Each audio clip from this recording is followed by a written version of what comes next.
நீ எதை சுமக்கணும் தெரியுமா? தேசத்தில் நடக்க போகிற காரியத்தை குறித்தான பாரம், ஆத்துமாக்களை குறித்தான பாரத்தை சுமக்கணும், அபிஷேகத்திலே சுமக்கணும். கழுத நீ பொதி முன்னே சுமக்க கூடாது. கழுத நீ இயேசுவை சுமக்கணும். இயேசுவை சுமக்கிற கழுதைக்கு மதிப்பு வந்தது. நீங்களும் இயேசுவை சுமந்து பாருங்கள், உங்களுக்கு மதிப்பு வரும். நீங்களும் அபிஷேகத்தை சுமந்து பாருங்கள், உங்களுக்கு மதிப்பு வரும்.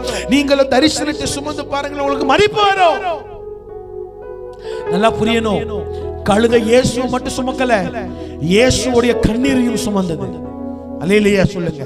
கழுதைக்கு மேல இயேசு இருக்கிறார். வசனம் சொல்லுகிறது, இயேசு கண்ணீர் விட்டார். கழுதை இயேசுவை மாத்திரமல்ல, இயேசுவுடைய பாரத்தையும் சுமந்தது. இயேசுவின் பாரத்தை சுமக்கிறவனை தேடி ஆசீர்வாதங்கள் தானாய் கடம்பி வரும். கர்த்தர் சொல்கிறார், என் பாரம் லகுவா இருக்கிறது. அல்லேலூயா. என் பாரம் லகுவா இருக்கிறது. நீ ஏன் கஷ்டப்படுற? நீ என் பாரத்தை சுமந்து பாரு, நான் உன் பாரத்தை சுமப்பேன். நீ என் பாரத்தை சுமந்தால் உன் அப்பா நான் உன் பாரத்தை சுமப்பேன்.